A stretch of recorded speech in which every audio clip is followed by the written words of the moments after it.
And now, it's time for DJ Rocky's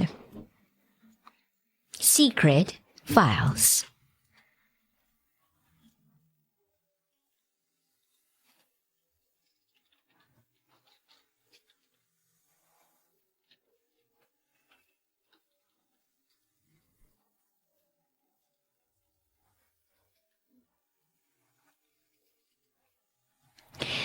Pinagpalit ako ng ex-girlfriend ko sa kaibigan ko.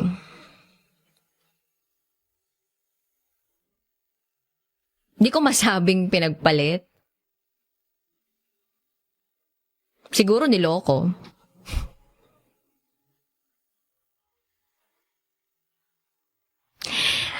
Tago niyo na lang ako sa pangalang JC. I live in Arizona. I've been in US for 5 years. I've been in a relationship for 4 years and 2 months with my ex-girlfriend, Pia. Nagkakilala kami noong 2013. Acquaintance night. Nung time na yon, broken-hearted ako. Na-meet ko nung birthday ko nun. July 2013. I decided na sumama sa mga kaibigan ko nung gabing yun. That night was so unexpected. Nagsaya ako. Kinalimutan ko lahat ng stress. Kinalimutan ko lahat ng pain na nararamdaman ko that night. Then, nakilala ko si Pia sa bar. Nagkausap kami. Nagkangitian. At hindi nagtagal, nakita ko siya sa dance floor. Niyaya ko siyang sumayaw. Hiningi ko yung number niya. Facebook. And everything. Nagkapalagayan kami ng loob wala pang 1 week. Halos everyday kami magkausap, magka-text. At lagi akong pumupunta after ng klase niya para makita siya. Then, things happened so fast that time. Nakalimutan ko na I have to leave. Kasi yung mom ko petitioned me that time to go to States. Doon na manirahan. Naging kami ni Pia at masaya kami noong mga panahon na yun. And then, 3 months pa lang,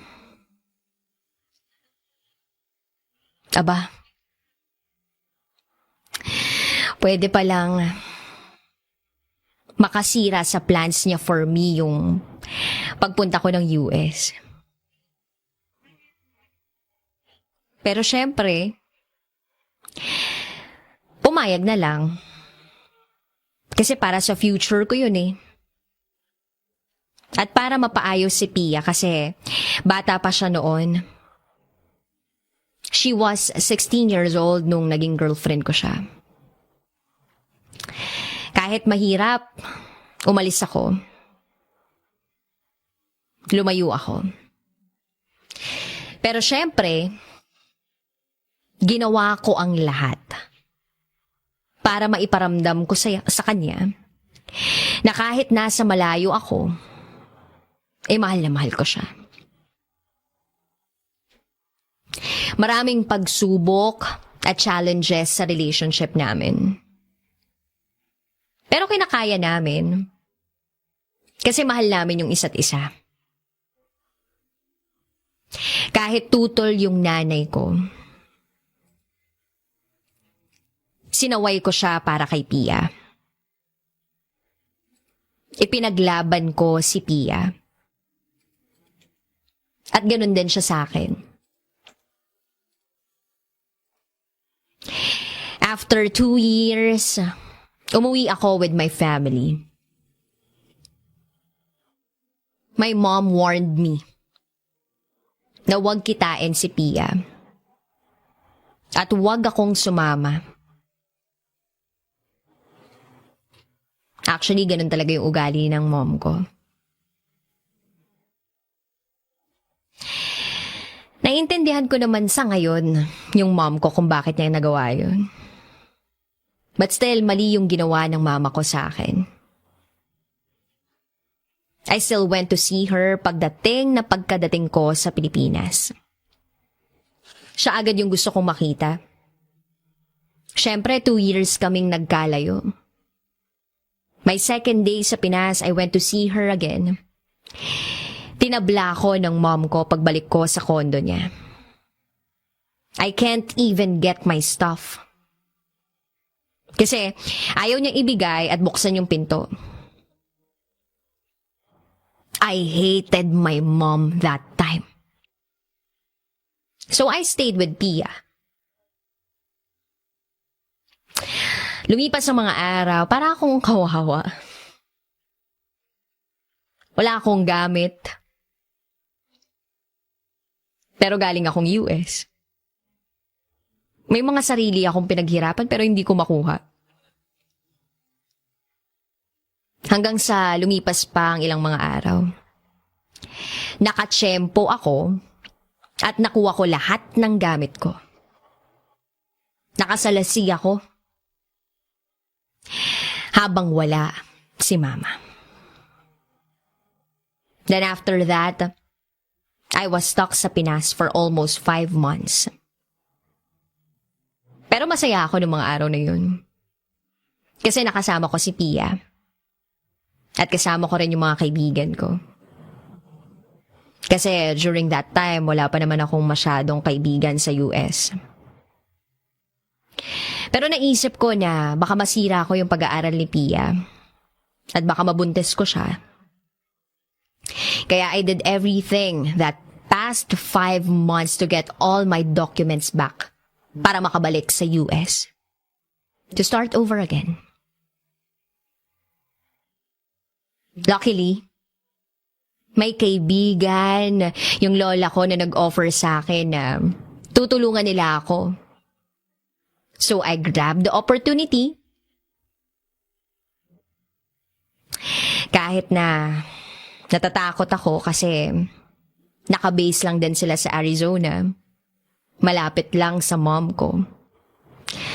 I hated my mom during that time. Ayokong guluhin niya ako. Ayokong sirain niya yung buhay ko. So I went back to US. At kinailangan kong iwanan ulit si Pia for the second time around. Sobrang sakit. Kasi ang saya-saya ko kapag kasama ko si Pia eh. Siya yung unang babaeng nagmahal sa akin ng ganun. At siya yung unang babaeng minahal ko ng sobra-sobra. Sobrang hirap yung feeling na parang ayaw mo nang umalis. Parang gusto ko nang ihinto yung oras. Sa bawat araw na magkasama kami. Pero wala eh. We have to do what's best for us. Tinuloy pa din namin yung LDR. Then I got job, my own car, I got my life back together. Hanggang sa nagkapatawaran kami ng mom ko. Oo, naging independent ako. Of course, with the help of people. The friends of my lola. 1 month ako sa kanila. Then, nung nagkaroon ako ng trabaho, nagkaroon ako ng sarili kong lugar. Unti-unti akong bumangon nun.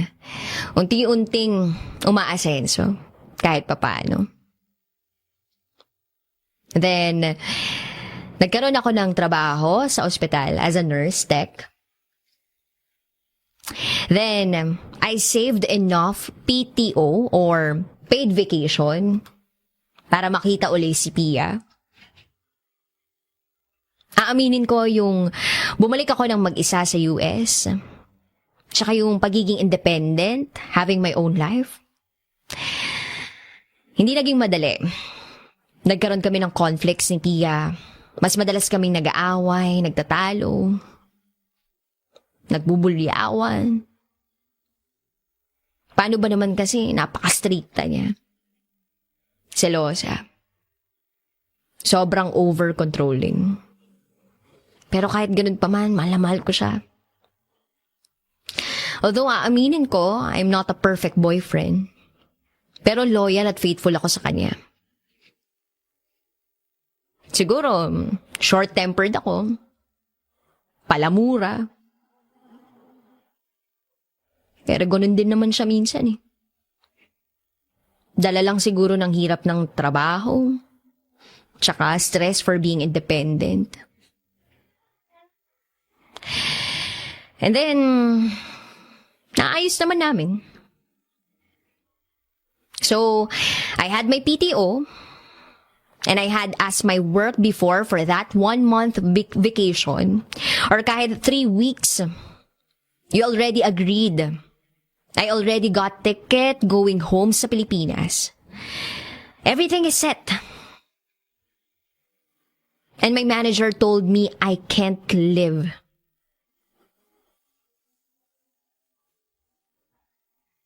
Huh? Ano? Bakit hindi pwede?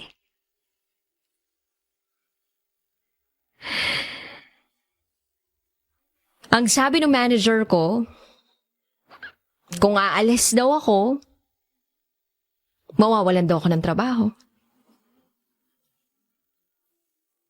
Or, manatili daw ako, cancel my vacation, and then work. Siyempre nainis ako, para bang inaapi ako. Ginamitan ako ng kapangyarihan. So, I walked out crying. I really love that job.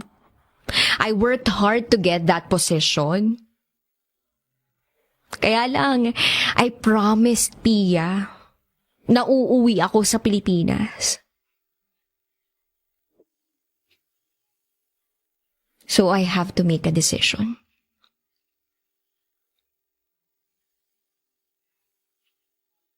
Nawalan ako ng trabaho. Umuwi pa rin ako ng Pilipinas. Just to see Pia.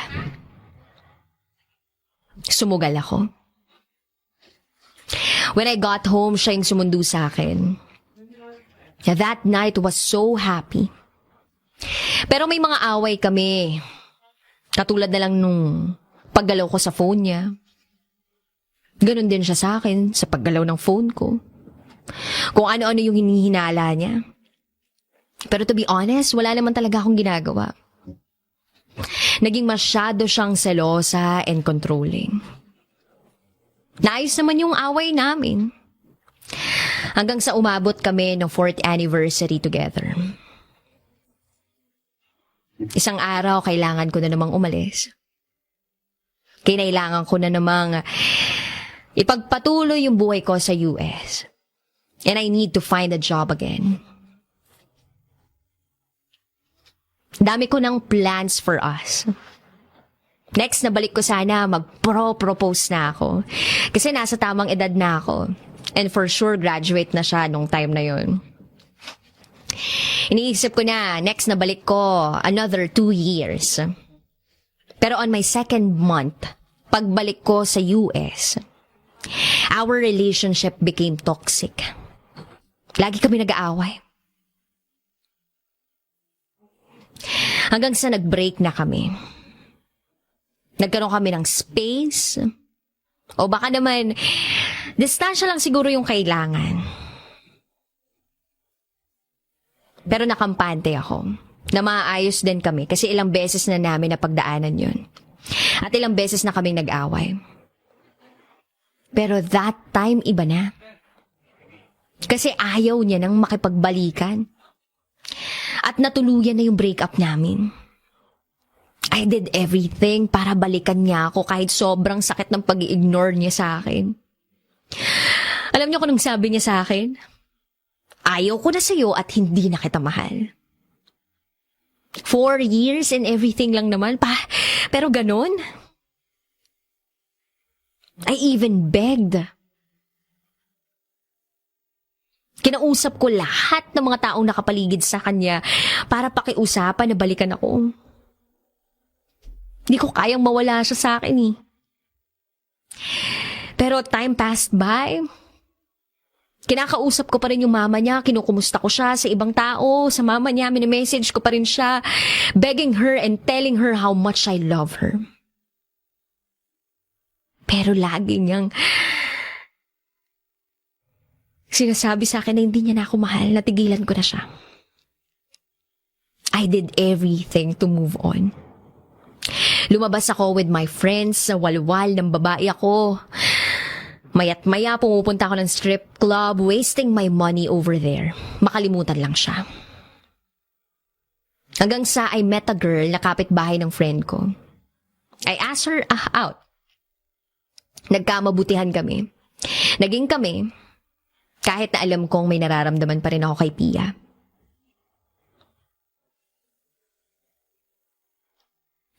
Hanggang sa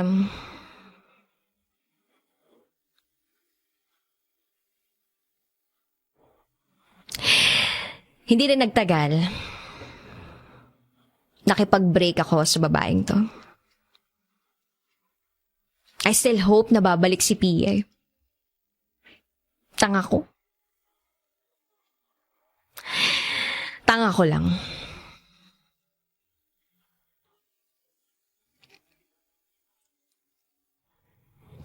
Alam ko na may nandigaw or boyfriend na si Pia.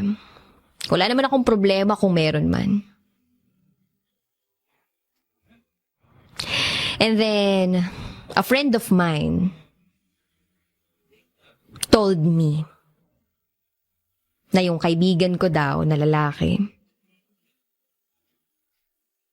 ay ka-MU ni Pia. She told me na matagal na daw nag-uusap si Pia at yung kaibigan ko. Kahit kami pa daw. Yung kaibigan kong traidor at masahol pa sa ahas. Tinuring kong tropa, akala ko isa sa mga mapagkakatiwalaan ko. Sinusulan si Pia na iwan ako. At siniraan ako porket malayo ako. So almost 1 year na tulala ako. Umiiyak yung girl na nagsasabi sa akin ng mga nangyari. Inahas si Pia sa akin.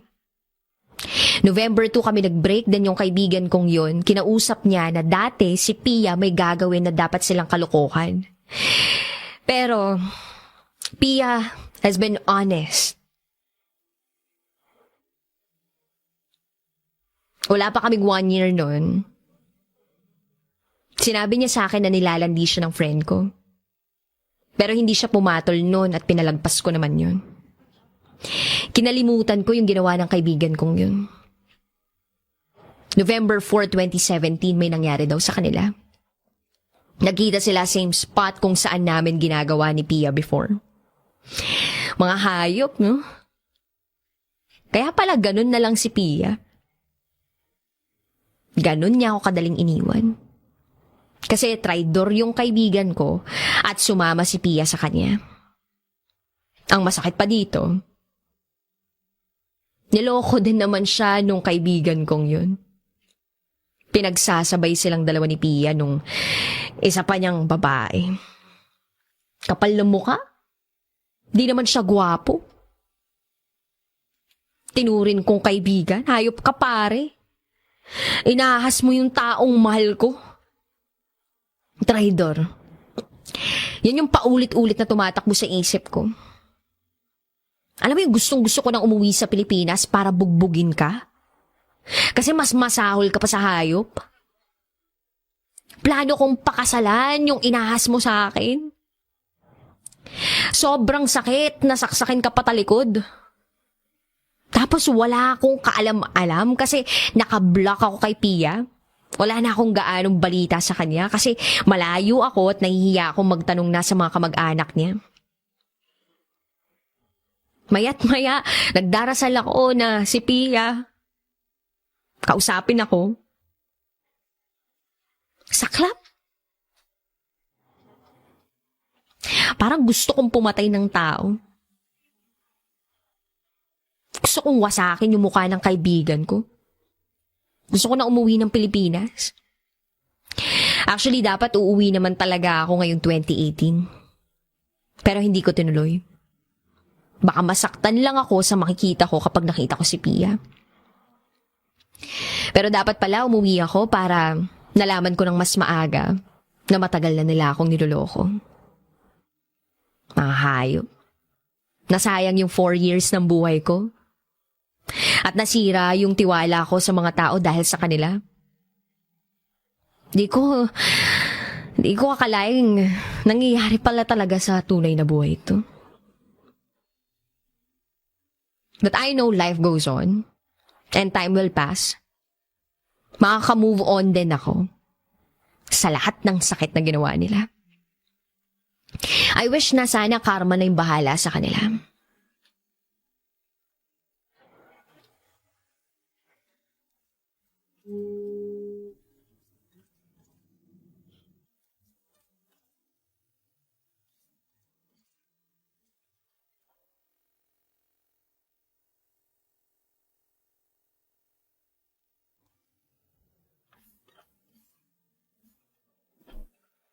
And now, it's time for DJ Rocky's Secret Files.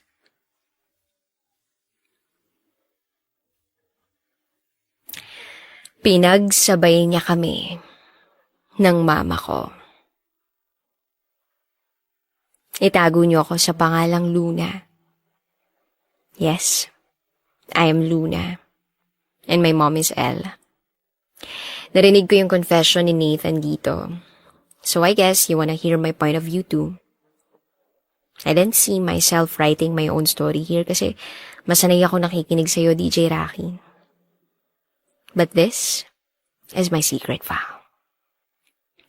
Umuwi ako nun sa amin sa Baguio para bisitahin ang mama ko. Kaso, naabutan ko siyang may kahalikang lalaki. At dahil nakatalikod sa akin yung lalaki, nakita ko lang yung birthmark nito sa batok. Eh, alam ko naman na may mga nagiging boyfriend ang mama ko. Madalas ko siyang pagtakpan kay Tito Raul nun kasi pag nalaman ni Tito na may ibang lalaki si mama, ay baka kung anong magawa niya rito. So, I remained silent sa lahat ng kalokohan ng mama ko. Then I was walking papuntang cafe para mag-isip-isip kung hanggang kailan ko itutuloy ang pagkonsente kay mama. Until I bumped someone.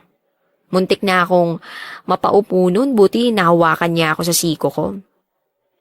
He said sorry, and he smiled at me.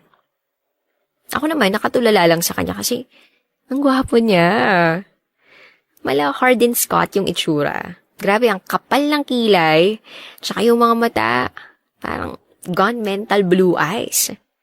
Hindi yun yung huling kita namin kasi nung niyaya ako ni Lane na gumimik sa bar, by the way, Lane is my best friend kasama ko rin siya sa apartment ko. So yun nga, while I'm sitting on our reserved couch, may nakita akong group of men. Then, napukaw yung atensyon ko nitong Mr. Blue Eyes. Oo, siya nga. Kaso nawala yung atensyon ko sa kanya nung may tumabi sa akin. Tropa niya. Well, lahat sila gwapo, no? Walang tapon. Papasa silang hottest bachelors of town kasi, ayun, parang model sila ng magazine eh. So, kinuha nung tropa niya yung number ko. Itago natin tong tropa niya sa pangalang DJ. So, binigay ko kasi naisip ko, pwede siyang gawing way or bridge para mapansin ako ni Nathan. Yes, I know his name kasi sinabi sa akin ni DJ. So, lumapit ako sa kanya noon, tapos hindi na ako nagpaligoy-ligoy pa. Nagpakilala ako sa kanya, at sinabi ko sa kanya, na-type ko siya. He looked very shocked. Well, I think, hindi niya na ako mamukaan. Then fast forward, nagpapapansin pa rin ako kay Nathan. Kasi gustong gusto ko talaga siya. Tapos, si DJ yung way ko para malaman kung sino kasama niya, kung nasaan siya, ganon. Until one time after class, nagpunta ako sa school nila. Hindi naman kasi kami same ng school. Inis na inis siya sa akin noon kahit wala naman akong ginagawa sa kanya. Then, he dragged me away from his friends. Tapos sinigawan niya ako na tigilan ko na raw yung pangungulit ko sa kanya. Pero dahil ako si Luna, wala akong pinakinggan sa mga sinabi niya. Pinilit ko pa rin yung sarili ko sa kanya. Kaya siguro nakulitan siya. Nasabi niya sa akin kung handa na raw ba akong pagsisihan na minahal ko siya. Well, fast forward, naging kami. Pero hindi ko ramdam na may boyfriend ako kasi kung hindi ko pa siya unang kakausapin, matatapos yung araw na hindi kami nag-usap. Hanggang sa kahit magkasama kami, lagi siyang may kausap sa cellphone. Then one day, nag-overnight ako sa kanila kasi sobrang lakas ng ulan. Kaya hindi na ako pinuwi ng daddy niya. Sa kwarto niya kami natulog. Ang aga niya natulog nun. Tapos, may tumatawag sa phone niya. L, yung nakaregister na pangalan. So, I answered the call. Sabi ko, "Hello? Sino to? Tulog na kasi si Nathan eh. May ipapasabi ka ba?" Then after that, namatay yung line. Hindi nga nag-respond yung L eh. Pero binaliwala ko na lang. Hanggang sa nagtuloy-tuloy na ganun yung setup namin. Ako yung laging first move. Nakakatampo, 'di ba? Sobra. Pero wala eh. Pag inayaan ko, walang mangyayari kasi natitiis niya ako. So, fast forward. Tito Raul invited me and Nathan to their house sa Baguio to celebrate the Halloween. So, bumili kami ng gothic couple costumes namin ni Nathan. Then, gulat na gulat si Mama nung makita niya si Nathan. Well, siguro, first time ko kasing nagdala ng boyfriend sa bahay, tsaka formal kong pinakilala sa kanila. So, ayun, sa bahay, sa guest room, pinatuloy si Nathan. Then, during our stay in Baguio, napansin ko na parang sobrang close na agad ni Mama tsaka ni Nathan. Humahampas-hampas pa nga sa dibdib ni Nathan si Mama eh. Pero hindi ko na pinansin kasi alam kong may boyfriend naman si Mama. Nung tinanong ko nga si Mama na, "Ma, nasa na yung boyfriend mo?" "Sige ka, baka may iba na yun." Seryoso niya ako biglang tiningnan. Sabay-sabing, humanap man siya ng iba, sa akin pa rin siya bandang huli. At hindi ako papayag na may makasira sa aming dalawa. Tinawanan ko na lang si Mama kasi masyado siyang seryoso nun eh. Lumipas ang 3 araw, pauwi na kami noon sa Manila nung bumili si Nathan ng bulaklak. Excited ako noon kasi sobrang ganda ng red roses na binili niya. Kaya lang nagulat ako kasi kay Mama niya binigay yun. Tapos sa akin, yung ibinigay niya, puti. Nagtaka ako kasi sa pagkakaalam ko, red roses symbolize true love. Pero, binaliwala ko na lang kasi sabi ni Nathan, hindi naman niya raw alam yun. So fast forward, nakabalik na kami sa Manila, and our first monthsary came. I prepared everything according to my plan. Successful naman kasi nakita ko sa mukha ni Nathan na masaya siya. And that night, we made love.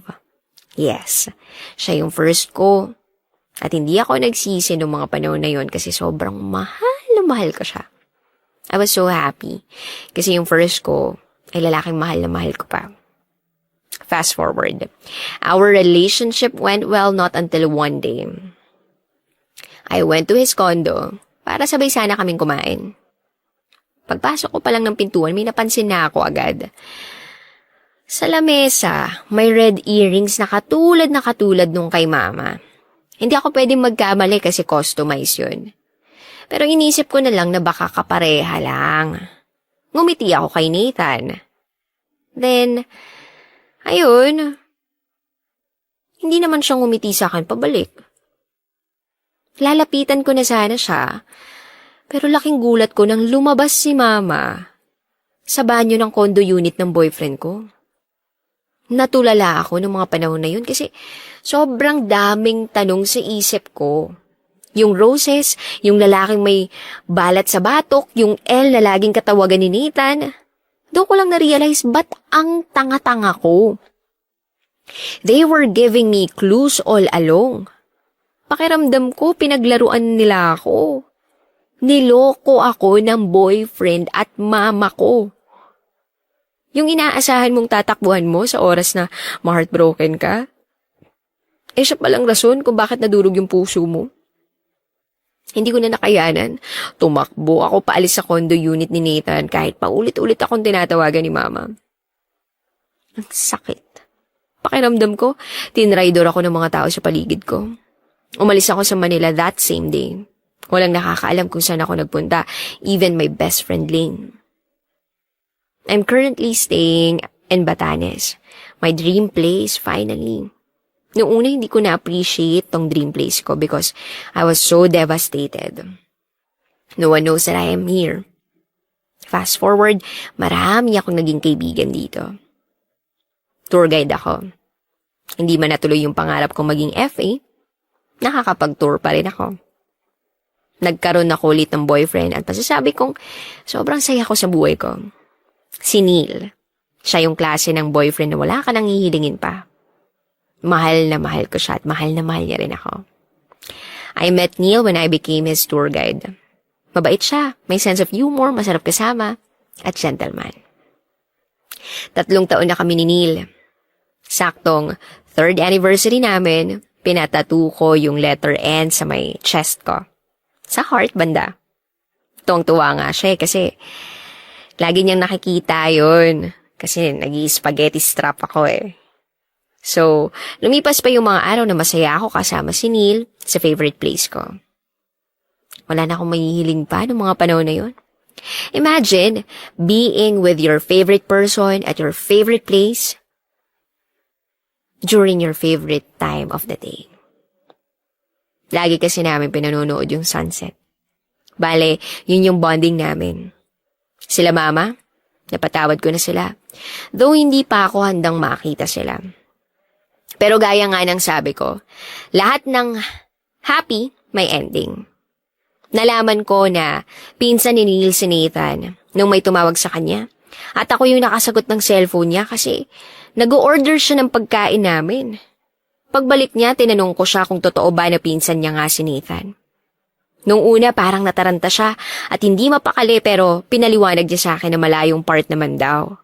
At hindi sila madalas nagkikita.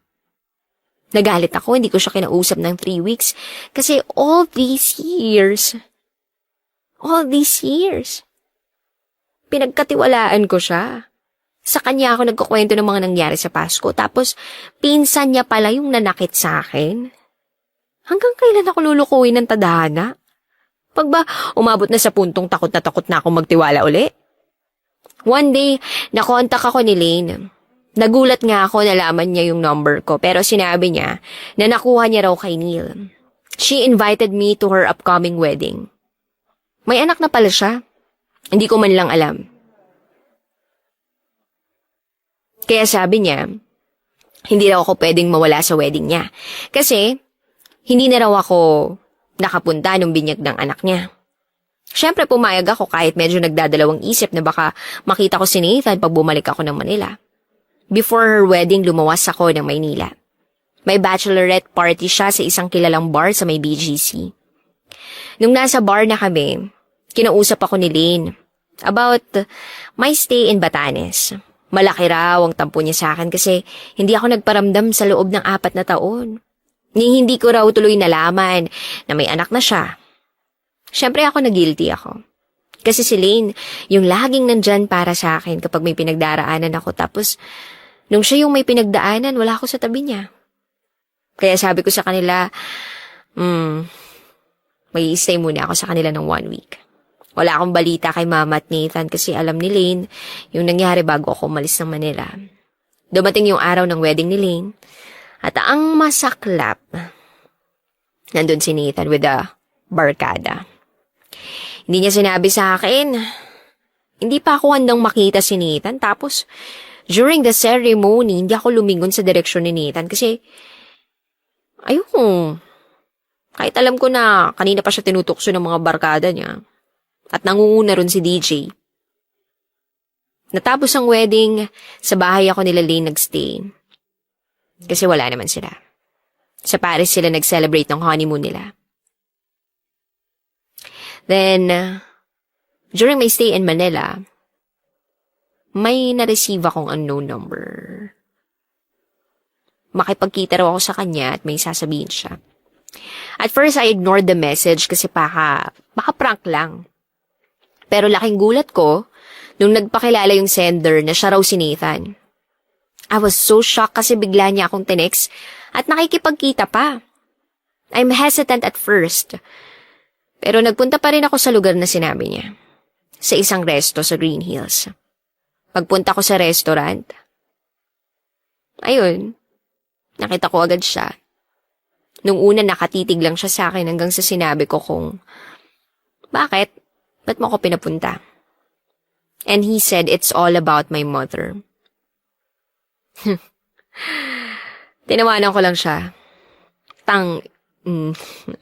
Pinapupunta niya ako para ipamukha sa akin na si mama ang pinili niya, ganon? He remained serious. Nakakulong ang mama mo. Those were his exact words. Nagulat ako. Si mama nakakulong? Bakit? Ni sa panaginip hindi ko naisip na makukulong ang mama ko, no? Ay aso ay. Tapos doon niya nakwento sa akin ang lahat. Napatay ni mama si Tito Raul. Nung nalaman ni Tito Raul na may boyfriend si mama, I mean siya yung boyfriend, tinutukan daw sila ng baril. Pero inagaw ni mama at naputok kay Tito. At doon ko rin nalaman na kaya pala pinili ni Nathan si mama kasi nangako si Nathan na tutulungan siya kay Tito Raul kahit anong mangyari. Hindi agad na proseso ng utak ko. Nung nakita ko yung mama ko, hindi ko siya nakilala. Malayong malayo sa Micaela na makinis, sophisticated, maganda. Parang tumanda si mama ng 10 taon dahil sa itsura niya. Grabe, ang payat niya tapos yung eyebags niya ang laki-laki na.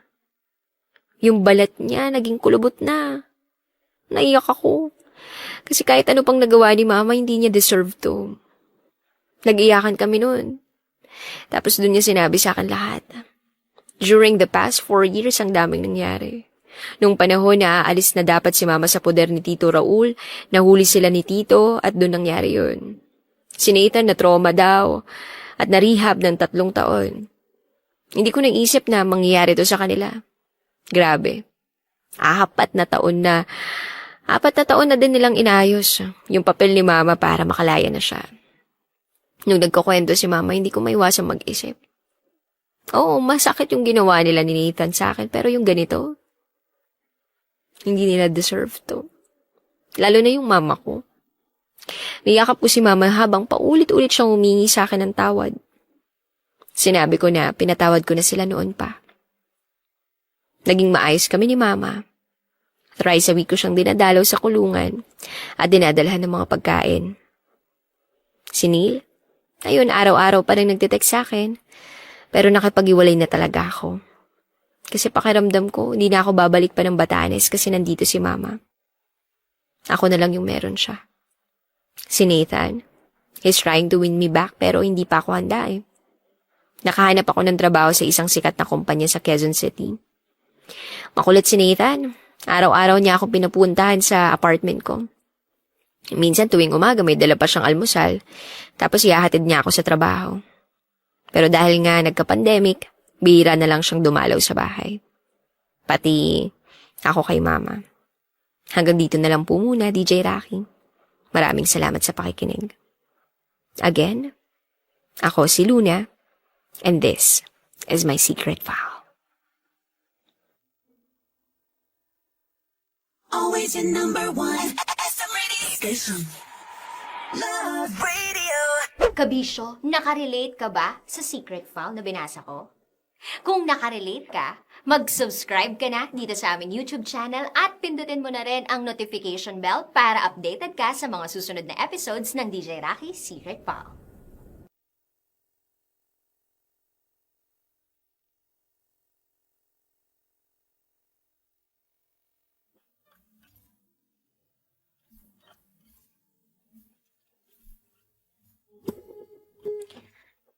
And now, it's time for DJ Rocky's Secret Files.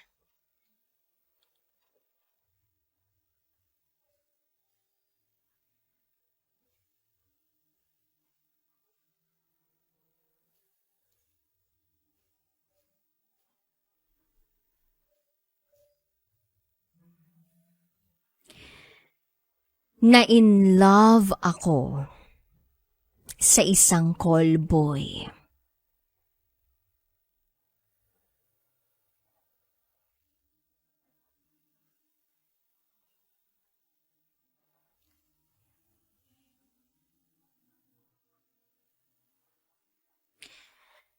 Hi, DJ Rocky.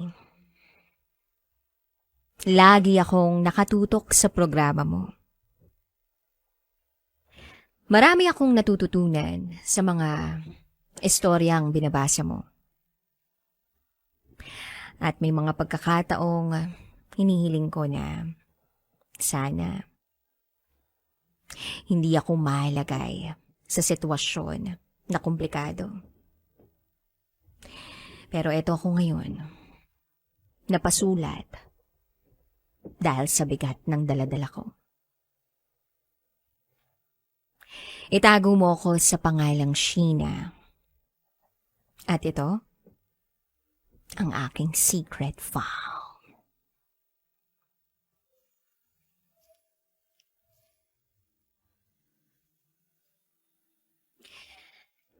Pitong taon na kaming kasal ng mister ko. At binayayaan kami ng 2 supling. Isang lalaki na 6 years old at isang babae na 4 years old. Sa 7 taon naming pagsasama bilang mag-asawa, masasabi kong iilan pa lang ang mga dumating na grabing away sa aming mag-asawa. Kung hindi dahil sa problema sa pera, problema rin sa pamilya ng mister ko na laging siya ang umaako. At madalas ay siyang ugat ng pagtatalo namin. Hanggang ngayon kasi ay hindi pa rin maganda ang pakikitungo sa akin ng mga biyanan ko, na madalas pang ipagtanggol ng mister ko. Palibhasa ay mama at papas boy. Bagamat responsableng asawa at ama ang mister ko, hindi rin naman maiiwasan na magkaroon to ng bisyo, gaya ng alak at barkada. Kaya naman lagi kaming nagtatalo pagdating sa pagiging palabarkada nito. Lagi nitong kinakatwiran na sadyang friendly lang daw siya, kaya maraming kaibigan. Pinipilit ko na lang unawain para hindi na grumabe ang pagtatalo namin. And yes, DJ Rocky, aminado ako na mas grumabe ang pagmamahal ko sa mister ko sa paglipas ng panahon. Sa kabila ng mga pagtatalo at pag-aaway namin, mahal ko pa rin siya. Normal naman yun sa mag-asawa. Basta ang mahalaga ay naaayos din naman. Hanga pa rin kasi ako sa mister ko sa pagmamahal niya sa aming mga anak. Ang pagpupursige niyang kumayod para mabigyan ng mga to ng magandang buhay. At kahit kailan, hindi ito napagbuhatan ng kamay ng aking mister. Kahit gaano pa katitigas sa mga ulo. Puro pangaral at pagsuway ang ginagawa nito. Kaya masasabi ko, isa siyang huwaran na ama sa mga anak namin.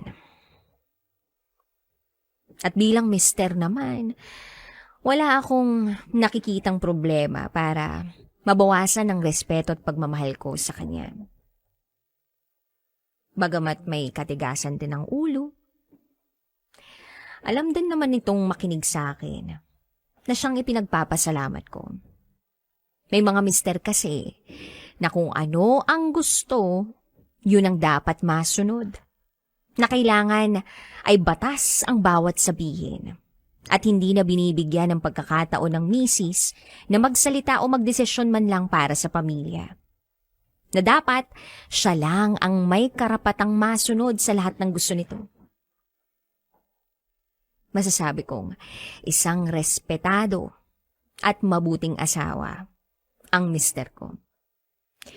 Kaya wala na akong ibang mahihiling pa sa Diyos. Sapat na sa akin na binigyan niya ako ng mga malulusog at mababait na anak. At syempre, hindi naman tayo perpektong mga tao. Merong mga pagkakamali na sadyang magagawa natin sa buhay. Pero hindi ko akalain na matindi ang pagkakamaling gagawin sa akin ng asawa ko. Hindi ko inakalang magagawa sa akin ng mister ko ang kataksilan. Nasisira sa akala ko halos perpektong pagsasama namin bilang mag-asawa.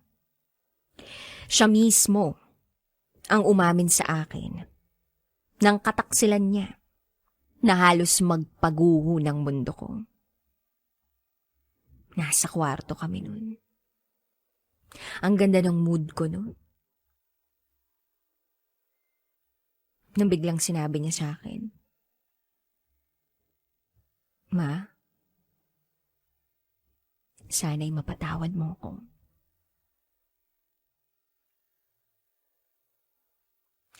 Tinitigan ko siya sa muka at tinanong ko siya, "Bakit ba? May nagawa ka bang hindi maganda?" Sumagot siya ng, "Meron akong iba. Si Lori, yung kasamahan ko sa trabaho. Patawarin mo ko."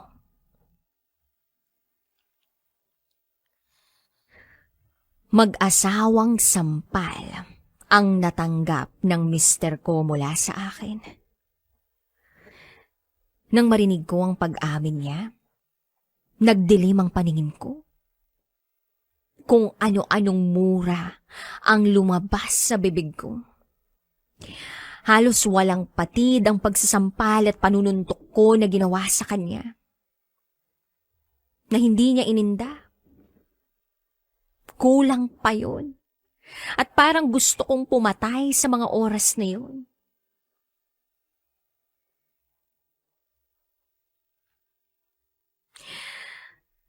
At lalo pang tumindi ang nararamdaman kong galit. Nang magsalita uli ang mister ko sa akin. Inamin niya sa akin. Nabuntis daw ang kabit namin.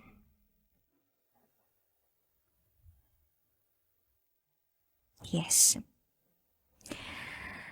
Buntis ang kabit niya. At nagbabantang guguluhin daw kaming mag-asawa. Hindi ko na napigilang umiyak. Bakit sa amin pa nangyari to? Bakit si Jolo pa? Bakit ang mister ko pa?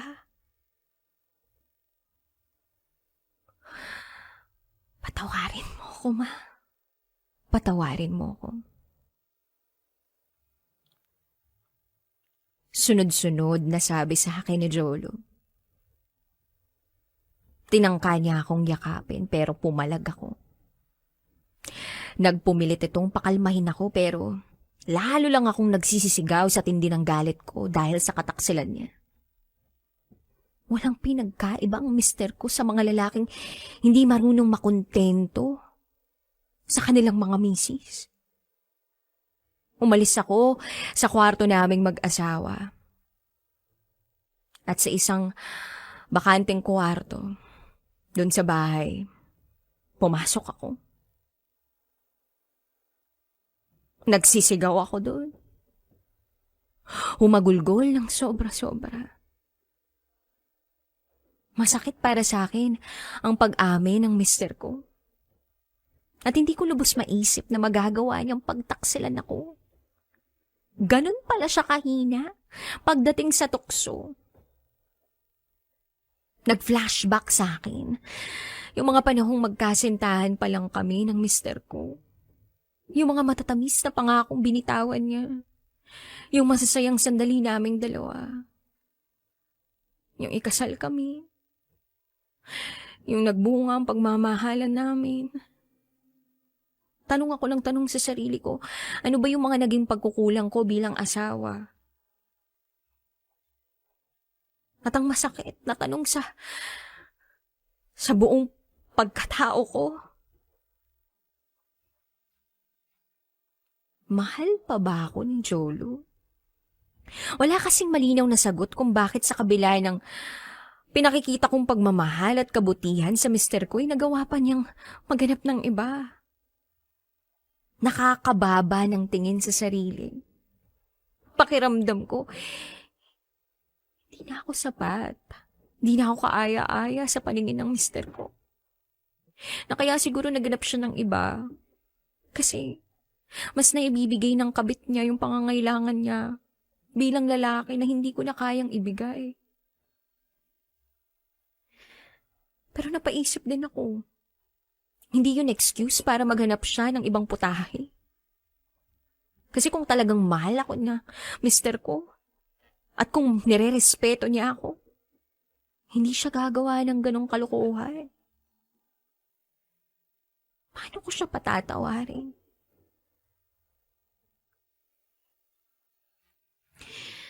Nang sumunod na araw, nagpa siya ako mag-impake at umalis. Dala-dala ko ang mga anak namin. Dinala ko ang mga anak namin sa side ko, sa mga magulang ko. Pansamantalay, doon muna kami titira. At sa gabing yun, umalis din ako. Nag-bar ako.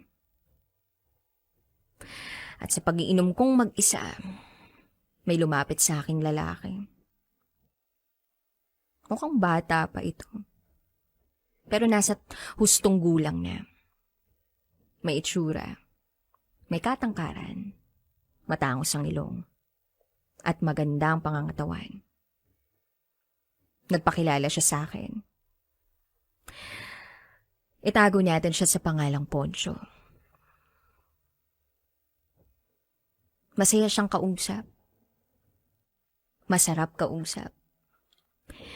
Nagpagkwentuhan namin ang buhay namin. Nagkapalagayan kami ng loob. Kinuha ko ang number niya. At siya rin naman, kinuha ang number ko. Sa gabing yun, wala namang nangyari sa amin. Pakiramdam ko lang ay nakahanap ako ng isang kaibigan na pwede kong masandalan.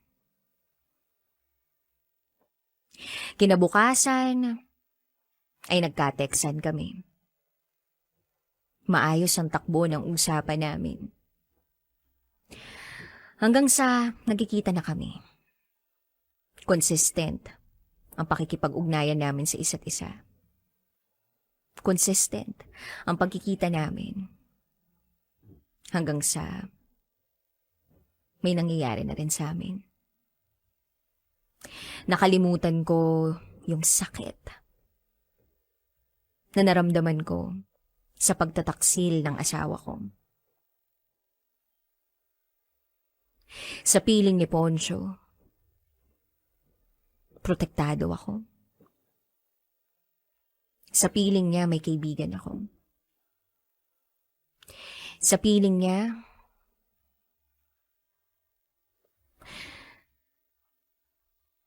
punong-puno ako ng pagmamahal. Malayo sa piling ng taksil kong mister.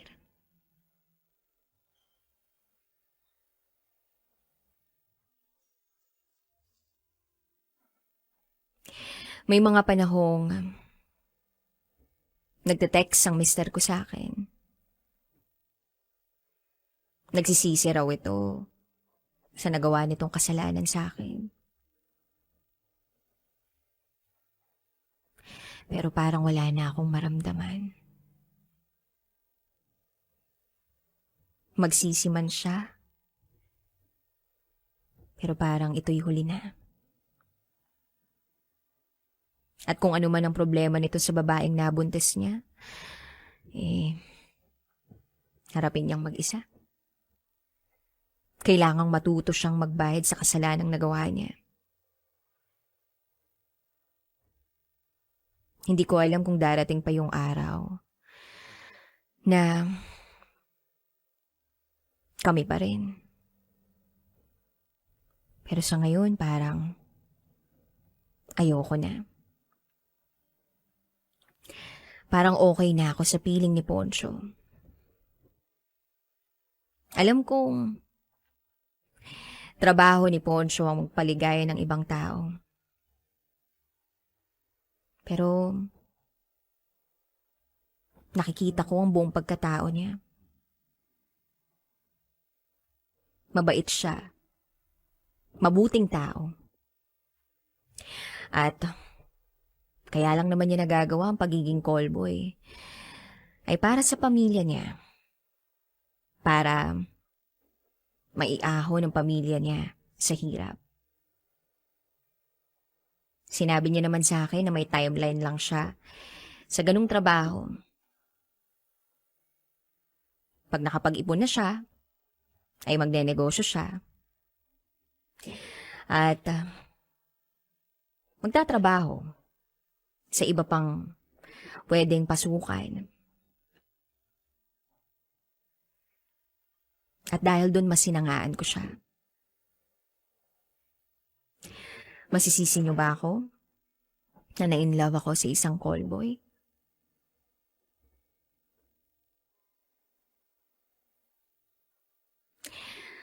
Well, iba-iba ang kwento ng pag-ibig ng bawat tao. Pero sana ay maintindihan ako. Hindi lang ng pamilya ko, kundi ng mga anak ko. Hanggang dito na lang po, DJ Rocky. Muli, ako si Sheena. At ito, ang aking secret file.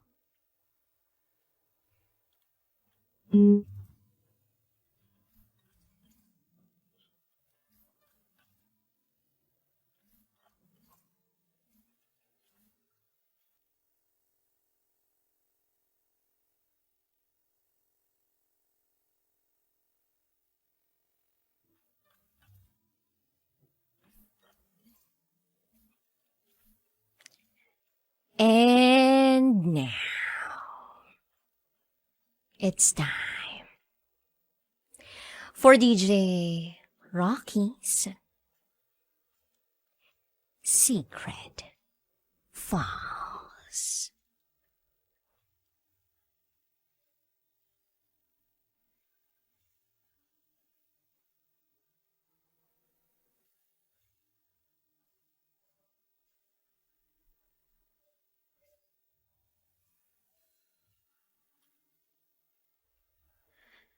Nakulong ang tatay ko. Nagdusa ang nanay ko. At ang nag-aalaga sa akin ay ang pinakamamahal kong lola.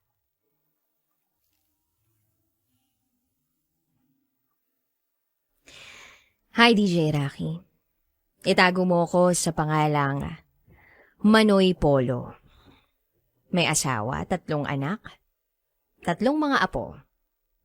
At isa ako sa mga libo-libo mong tagapakinig. Ito, ang aking secret file.